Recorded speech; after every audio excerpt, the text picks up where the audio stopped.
क्या आप जानते हैं कि भारत के सबसे ज़्यादा अनाज उगाने वाले राज्य कौन से हैं? आइए आपको बताते हैं देश के वो राज्य जो अनाज की पैदावार में सबसे आगे निकल गए हैं। तो वीडियो को एंड तक ज़रूर देखिएगा। खेती योग्य ज़मीन के मामले में भारत दुनिया का दूसरा सबसे बड़ा देश है। हमसे आगे अमेरिका है। वहीं देश के भीतर अनाज उत्पादन की बात करें तो पश्चिम बंगाल चावल के साथ अक्सर ही सबसे आगे रहा है। नंबर 1 पश्चिम बंगाल। हमारे पास लगभग 160 मिलियन हेक्टेयर खेती करने लायक ज़मीन है। ये दुनिया में चुनिंदा मुल्कों के पास ही है। हमसे आगे केवल अमेरिका है जिसके पास 174 मिलियन हेक्टेयर उपजाऊ ज़मीन मौजूद है। अब बात कर लेते हैं अनाज की पैदावार में कौन सा राज्य कहां पर आता है कि पश्चिम बंगाल सबसे आगे है। चावल उत्पादन के मामले में ये राज्य बहुत आगे निकल चुका है। यहाँ हर साल लगभग 1.5 करोड़ मीट्रिक टन चावल का उत्पादन किया जाता है। बता दें कि दुनिया में चावल का कुल सालाना उत्पादन 77 करोड़ मीट्रिक टन है। नंबर 2 उत्तर प्रदेश। बंगाल के बाद नंबर आता है उत्तर प्रदेश का। चावल की पैदावार के मामले में यह राज्य पश्चिम बंगाल के तुरंत बाद खड़ा हो जाता है। वहीं गेहूं की पैदावार के मामले में हमेशा यही राज्य बाजी मारता है। देश के कुल गेहूं उत्पादन का लगभग 35% उत्पादन उत्तर प्रदेश में ही किया जाता है।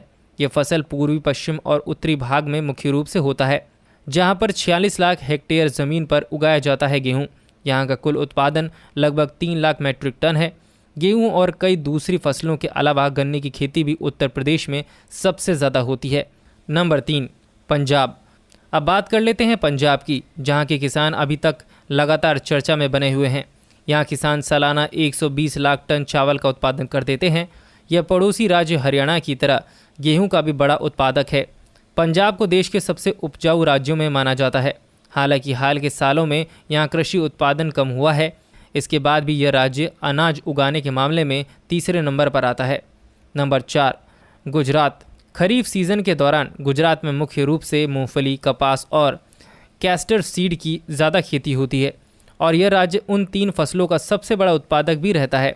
वैसे बीते एक दशक में बारिश कम होने का असर खरीफ की फसल पर दिखा है, लेकिन इस साल बारिश ठीक हुई है। माना जाता है कि इससे हर तरह की फसल पहले से बेहतर हुई है। नंबर 5 हरियाणा। अगला राज्य है हरियाणा। ये कृषि उत्पादक राज्यों में सबसे आगे खड़े राज्यों में से एक है। यहाँ के लगभग 70% लोग खेती और किसानी से जुड़े हुए हैं। भारत में हरित क्रांति लाने में हरियाणा का बहुत बड़ा रोल रहा है। यहाँ पर गेहूँ, चावल, गन्ना और सूरजमुखी की खेती होती है। भारत में सूरजमुखी की खेती में दूसरे नंबर पर आता है। खेती के अलावा पशुपालन से जुड़ा व्यवसाय भी इस राज्य में सबसे ज़्यादा होता है। नंबर 6 मध्य प्रदेश। इसके बाद स्थान आता है मध्य प्रदेश का, जो दलहन उत्पादन राज्य है। साथ ही ये सोयाबीन और लहसुन की भी खेती करवाता है। इसके तुरंत बाद ही असम की बारी आती है। वैसे तो यह राज्य चाय के लिए जाना जाता है। यहाँ से देश भर के 52% चाय की पैदावार होती है। लेकिन साल 2021-20 में गेहूँ जैसी फसल के मामले में यह राज्य आगे निकल गया है। मौसम का पूर्व अनुमान लगाने वाली निजी एजेंसी स्काईमेट के मुताबिक मिट्टी में नमी इसी की वजह से रहती है।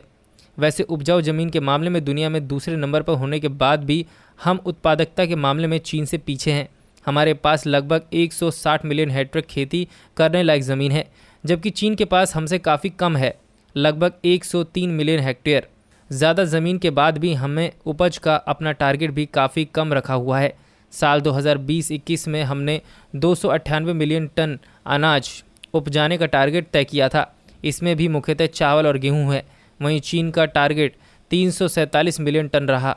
दोस्तों, आपको ये जानकारी कैसी लगी हमें कमेंट सेक्शन में ज़रूर बताएं और इस वीडियो को लाइक करें, साथ ही हमारे पेज को फॉलो कर लीजिए।